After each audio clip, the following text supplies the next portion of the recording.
attempting to set the agenda for the January 28th regular council meeting. Hope everyone's New Year's off to a great start. We have a long night ahead.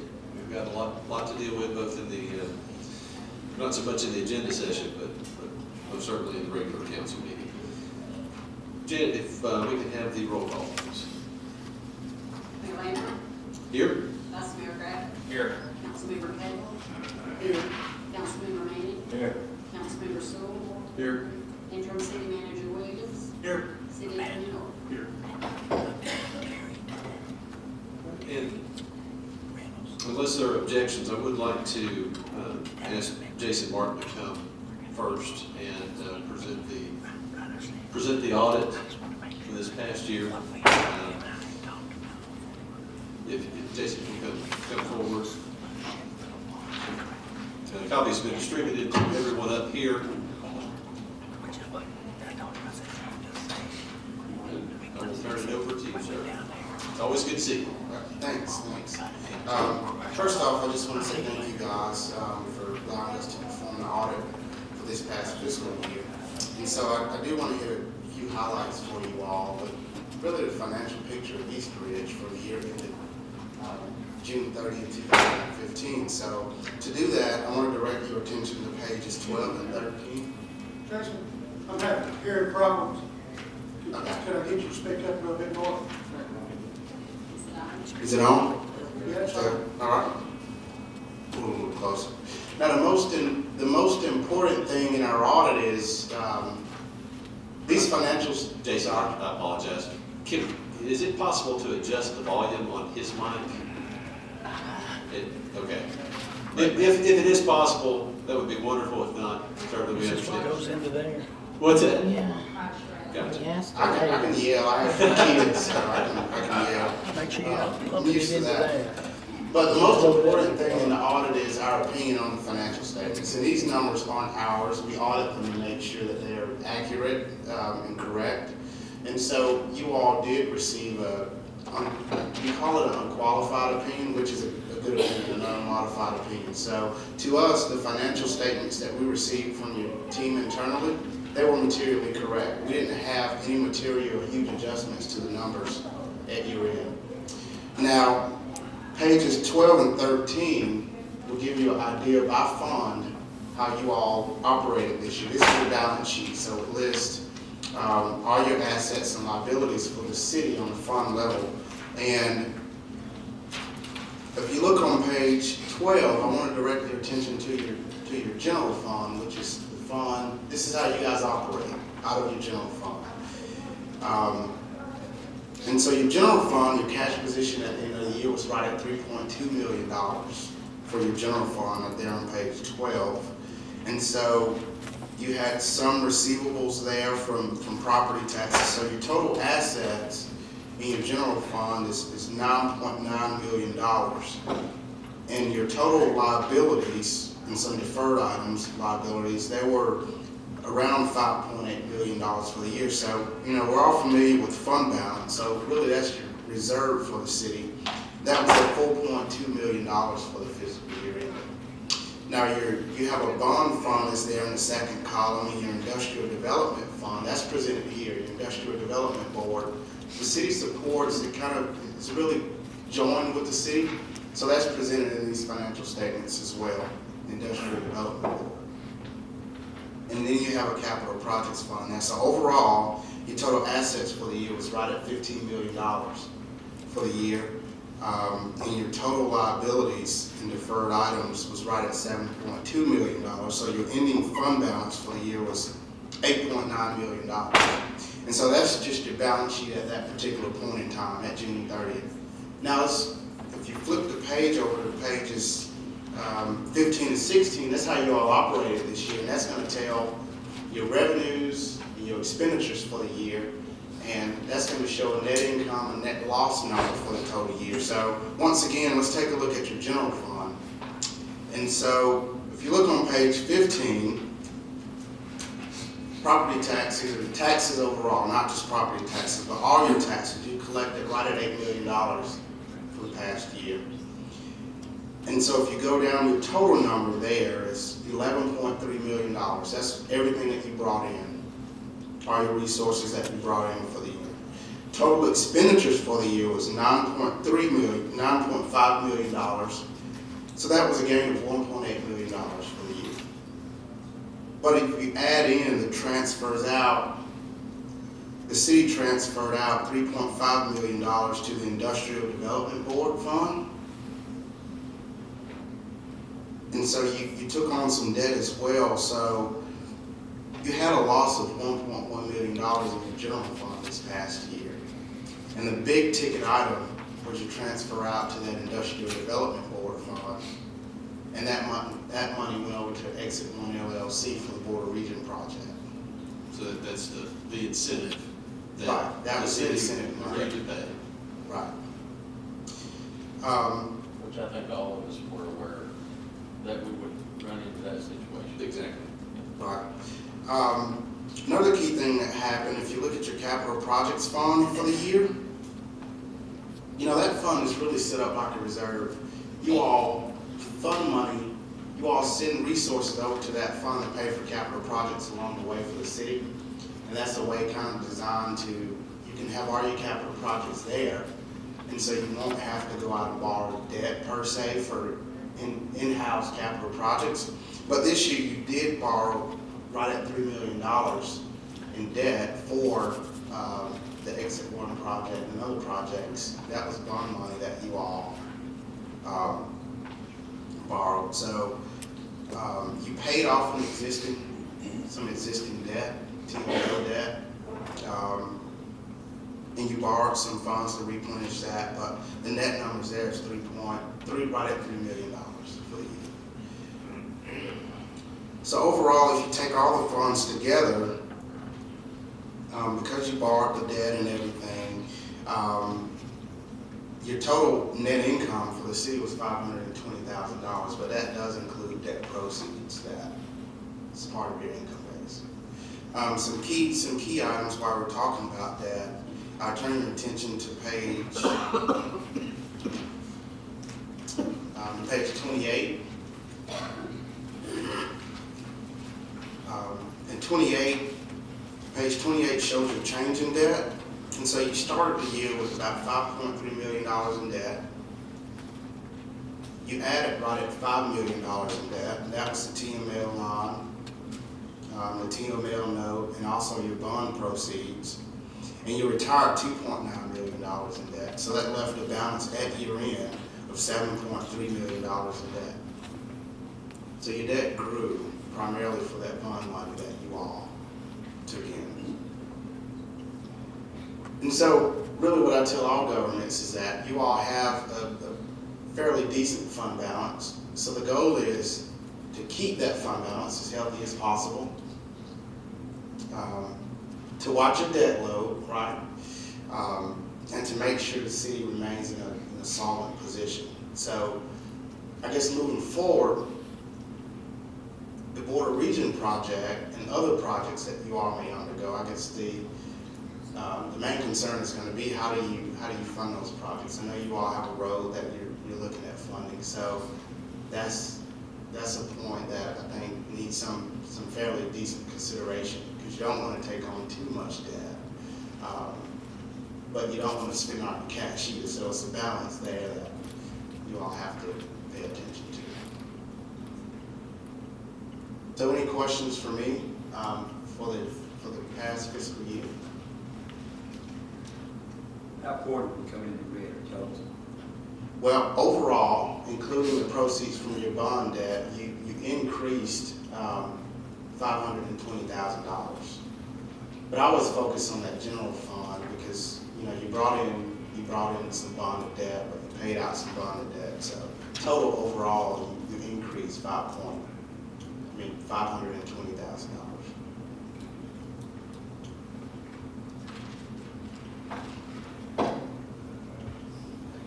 Are there any other questions?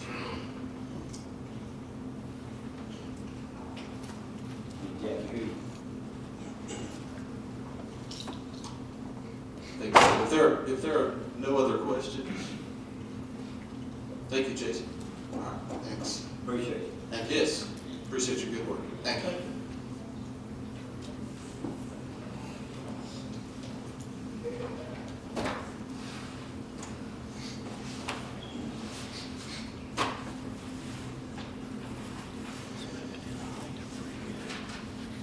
All right, we will backtrack a little bit, going back to old business, item A, ordinance number 1001, which potentially would be before us for second and final reading next time.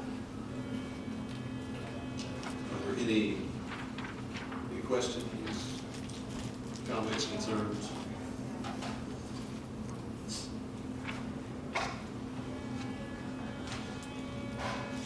Mayor, can I address the items? Yes, please.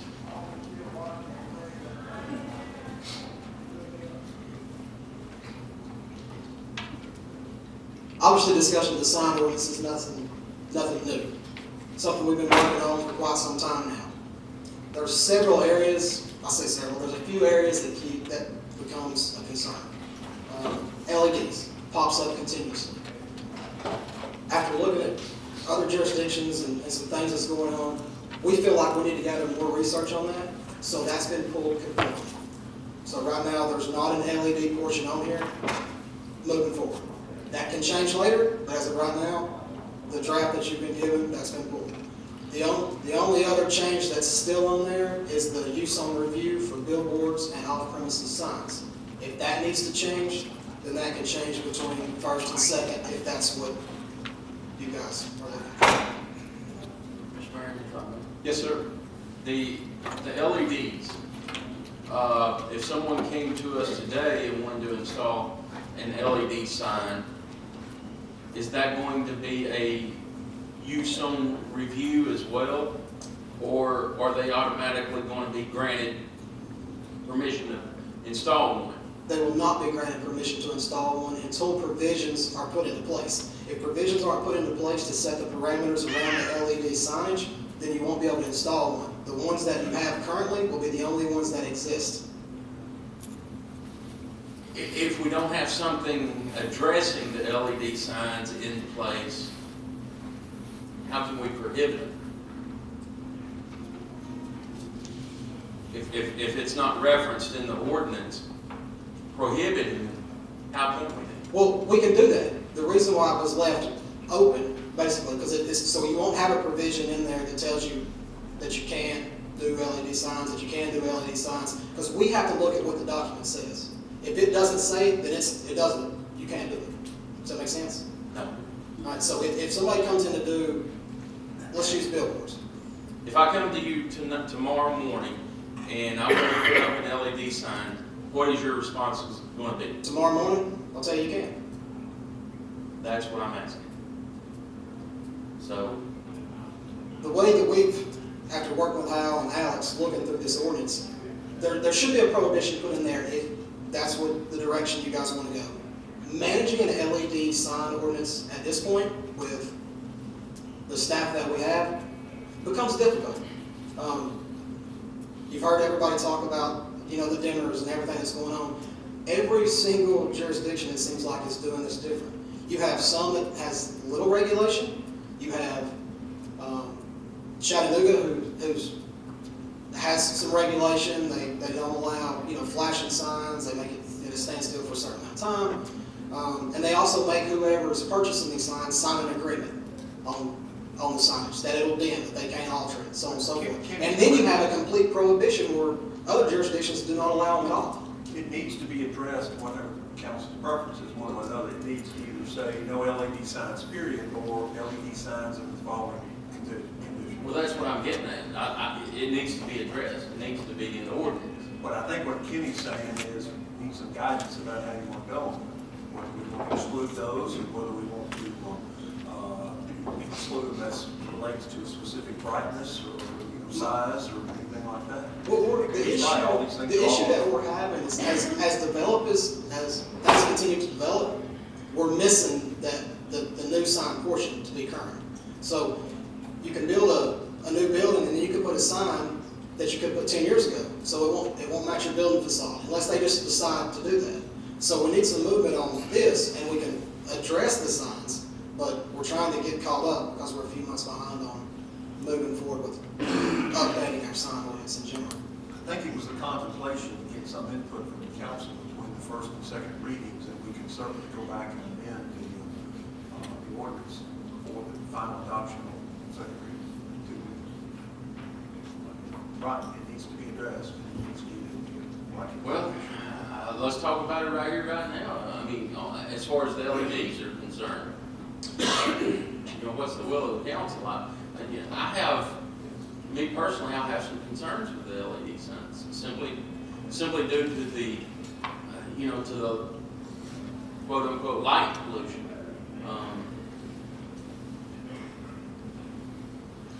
Anyone else? Well, I'm this way, it's like, one we already got, does that mean we're gonna take them or they're gonna follow in? No, they'll be able to remain. You don't have a tremendous amount now, but if we continue not to act, then that will continue. You'll have people come in as quick as they can to add additional signs. That's my whole point.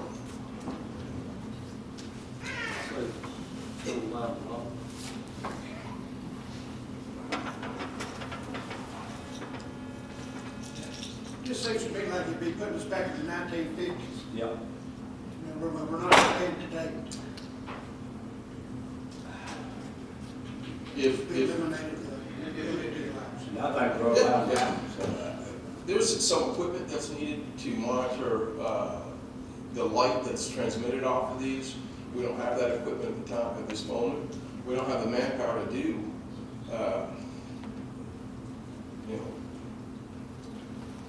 auditing and checking on these signs, checking on existing signs at this time. So expanding the sign package to include some LEDs, some not, staffing it seems to be an issue at the moment. Can I bring up something? One time, our street department handled some of the signs, checking on signs, they're up down Ringo Road all the time. Like, we need to put them in a little bit, let them go back to doing that. Can they? Chief Williams? Did it in the past. Do they have the power to do that? I don't know. I honestly don't. I will have to check with, If that's, the top of my I'm talking about the powers to do that. I don't know. That's Yes. Well, I'm not saying enforce it, but they could, I don't think they enforced it last time. I think what they did monitor, they saw signs that were supposed to be where they came and talked to the Okay, building. I see where you're going. They just take some manpower that's running, they're out all the time, they see something that doesn't look right, then they'll come to you and tell you. Okay. Or have forward, something like that. But if they need to do what they're talking about, then maybe they should have support that. Like I say, some of the signs, I don't mind the LED signs, if everything was changed to LED, flashing away some of these, we still got one out there. I mean, I know a lot of people not out in the morning like I am, but there's one out there that's just about this big, head of line, just going up the Ringo Road, and it's just right down the street from the other.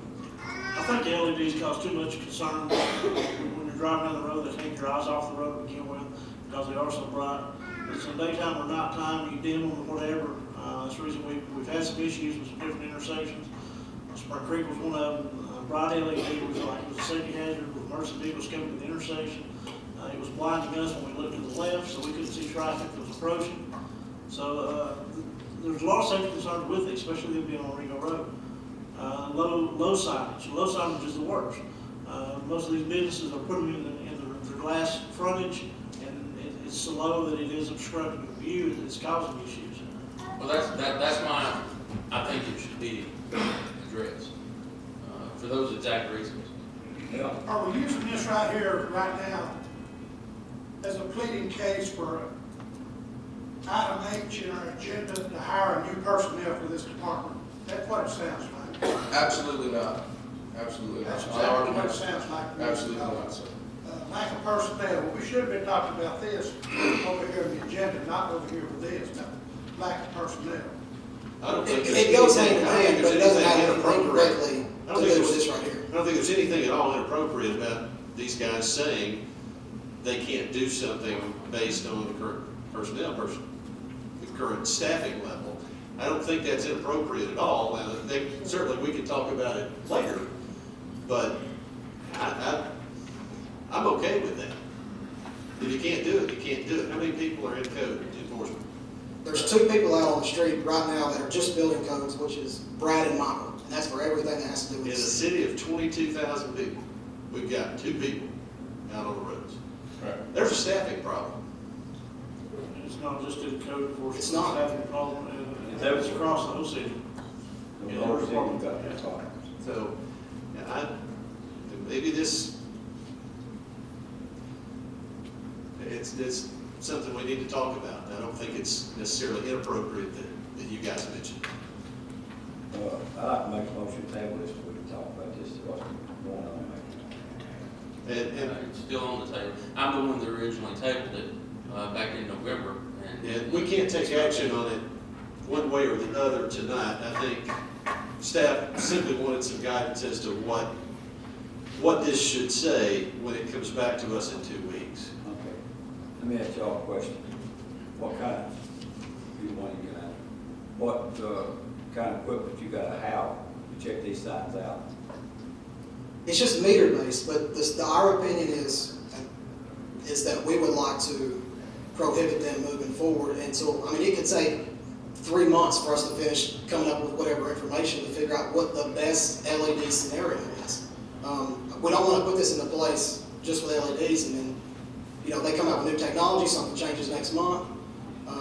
And that's what's happened with a lot of our ordinances. It just kind of gets thrown together and there it is. That portion we would like to leave out, prohibit, however, until everything's right. And then if y'all deem that you get requests, or keep getting requests for LEDs, then we can revisit it then.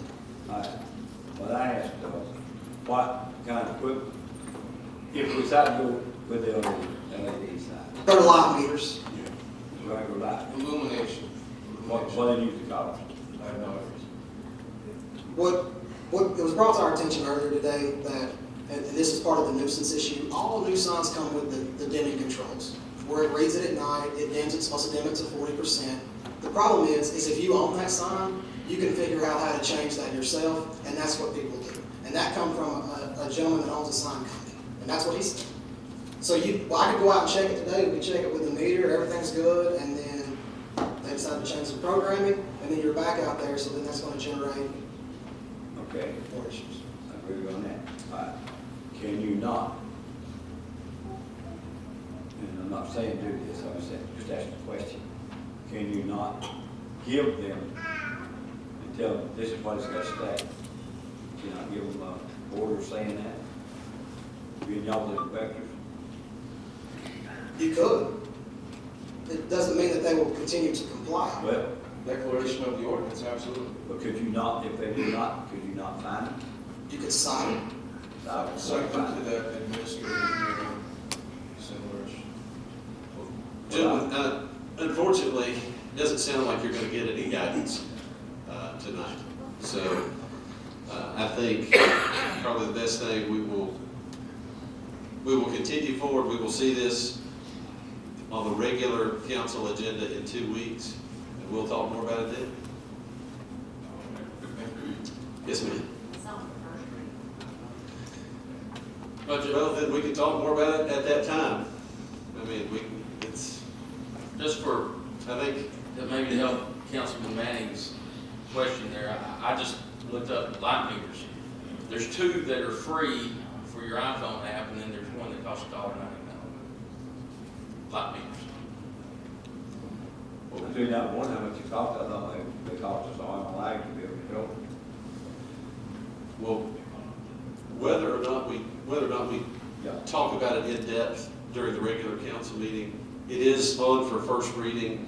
It doesn't, as we've seen with budget ordinances and heaven knows how many other things, we don't have to have every detail worked out to pass it on first reading. Now, we don't have to pass it. That's not saying we need to go ahead and do it regardless, but just be aware we don't have to have every detail worked out to pass it on the first reading. We will have at least 2 weeks to refine it however we want it to be. Well, that's the reason I was asking the mayor, kind of equipment that they have. I wouldn't say in any way pass it forward or back. No, no, I was wondering what kind of equipment we had to have. That's fine. It would help these men to be able to do that job, or other men. All righty, thank you guys, appreciate it. We have 2 other items on the work session agenda before we move on to our regular council meeting. Item A under new business would be before us potentially for first reading an unnumbered ordinance to prohibit the parking of personal recreation vehicles in commercial parking lots for more than 3 consecutive days. I know there's been some discussion up here of certain instances of this happening. Yes, sir. This was to address several complaints and some things that come up. That was, again, this was an ordinance to get started, for us to work on as a working ordinance. After speaking with Councilman Gravitt, the language is gonna have to expand a little bit, and that's gonna take some time between myself, or our department, and Mr. North on, commercial property that is residential, that falls off like on the first block of Ringo Road. Because that could come in, because if you tell them that, then that would fall into their personal RV. So it's essential for Ringo Road, but we need to work on the language aspect of it.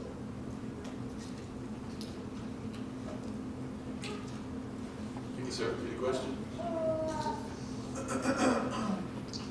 All right, move on to item B, a resolution to accept a grant from Walmart for the fire and police departments in the amount of $1,500 each. Yes, ma'am. This is actually already passed. This is just a housekeeping. The grant was applied for and received back, I think in September or October, for safety equipment, and a resolution wasn't done for either, so it was noticed and we're just trying to correct it. What this was, Tim, Mayor, is also, and council, is when Walmart come to us and they were opening, they wanted us to go ahead and apply for these grants. And typically, there's no matching at all from the city's standpoint. They wanted to be able to present those checks to us at their grand opening, which they did. That I believe most of the council was there that morning for such, and that was part of their ceremony also. Typically what happens is the fire department, any money that we receive from there, we've taken and put into the Needy Child Fund account. We turn around and we just run that money back through Walmart as we purchase items for Christmas. The police department, of course, they have some different needs, so they spend theirs in other locations.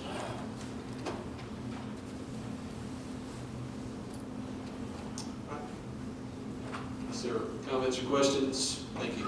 And it'll be 2 separate resolutions, not just one. Gotcha. Thank you.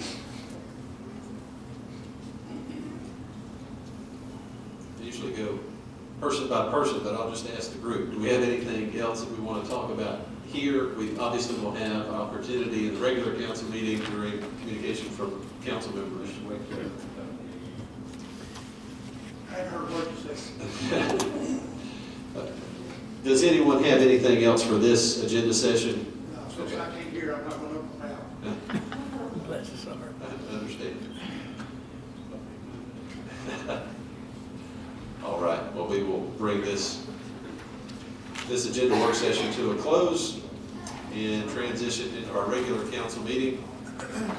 I called Donna and asked her to have your hearing aid.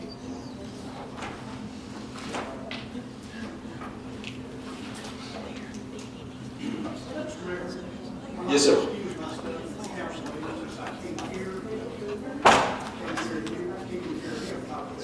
I understand. I didn't hear a thing Jason said, so after I slanked up, Well, I feel like I'm out of spot, well, go sit out in the audience or go home. that's fine.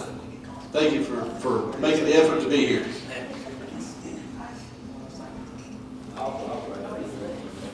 What's that? Offered operating. Oh, he sounds like a smart man, not to take you up on that offer. All right. Well, thank you all for being here tonight as we prepare prepare for our regular council meeting